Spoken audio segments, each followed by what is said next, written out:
स्वागत है नंदन, आभार है आप सबका एजुकेशनल आबाद के चैनल में। मैं हर्ष प्रजापति उपस्थित हूँ आप सबके समक्ष अति महत्वपूर्ण जानकारी के संदर्भ में। ध्यान से पूरी वीडियो को शुरू से लेकर अंत तक देखिएगा, जिससे कि महत्वपूर्ण जानकारी से आप वंचित ना रह जाएं।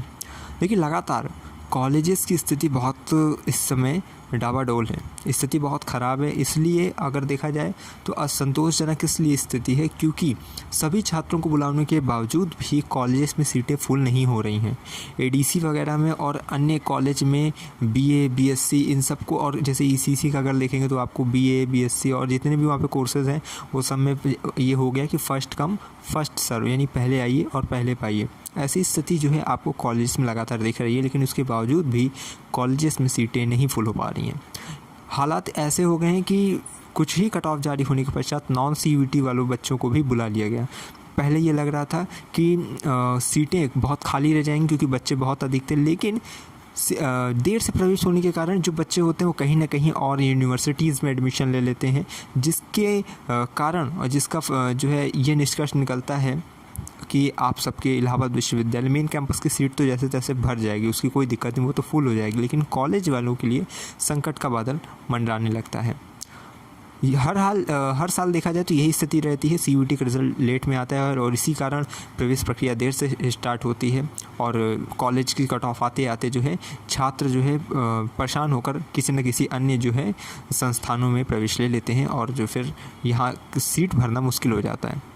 तो इसी को देखते हुए इस वर्ष कहीं ना कहीं ये संभावना बन रही थी कि विश्वविद्यालय अपनी प्रवेश परीक्षा स्वयं कराएगा, लेकिन ऐसा कुछ हुआ नहीं। सीयूईटी के माध्यम से फिर से ये चीज़ें कराई गई, लेकिन हालत वही है। और पाठ्यक्रम देखा जाए तो 3 महीना आपका पिछड़ चुका है, ठीक है। जो आपका जुलाई में स्टार्ट होना था वो अक्टूबर में क्लास चलेगी, तो जुलाई, अगस्त, सितंबर 3 महीना आपको पिछड़ चुका है, अक्टूबर में स्टार्ट होगा। अब जो भी चीज़ें हैं अप्रैल में आपके पेपर होने वाली हैं, तो मैं आपसे यही कहूँगा जिनका जहाँ पे हो सके एडमिशन ले लीजिए। स्थिति बहुत ख़राब है, ठीक है। नॉन सीयूईटी बच्चे भी, यानी कि 12 जो पास हैं वो भी अपना कॉलेजेस के सबकी अपडेट मैं रात को बताता ही हूँ कि आज दिन भर की कितनी आई है, उसको देखा करिए। बाकी जिनका जहाँ जहाँ हो रहा है वहाँ एडमिशन ले लीजिए। कैंपस की भी सीटें लगभग फुल हो रही हैं वहाँ पे, ठीक है। बाकी कॉलेज की स्थिति ख़राब है, तो मैं आपसे यही कहूँगा कि अगर आपका एडमिशन अभी, अगर आप सचेत नहीं हैं, अगर मेन कैंपस का वेट कर रहे हैं, तो ये अगर ईमेल चला गया आपके पास तो वेट कर लीजिए।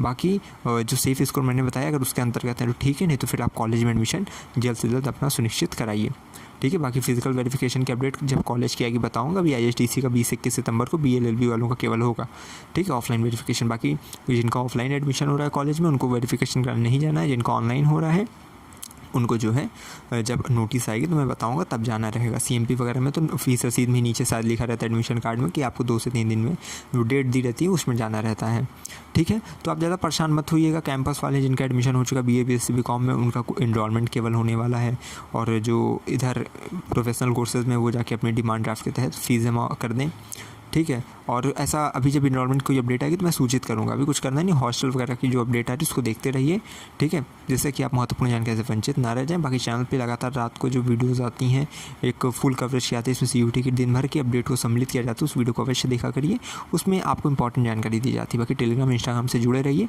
हर एक अपडेट आपको वहाँ से मिलती रहेगी। हम आपकी प्रवेश लाइन तक से लेकर आपकी वार्षिक परीक्षा तक साथ रहेंगे। इस वर्ष आपको गेस्ट पेपर भी मिलने वाला है, जिससे आपको पहले ही पता चल जाएगा कि एग्ज़ाम में आने के वाला है, तो आपका अच्छा नंबर आना तो फिर तय है। इसलिए कह रहा हूँ लगातार जुड़े रहने में आदत हमें विश्वविद्यालय के पास कोई भी खबर होगी खास पहुँचाते रहेंगे आपके पास। बहुत बहुत धन्यवाद, बहुत बहुत आभार।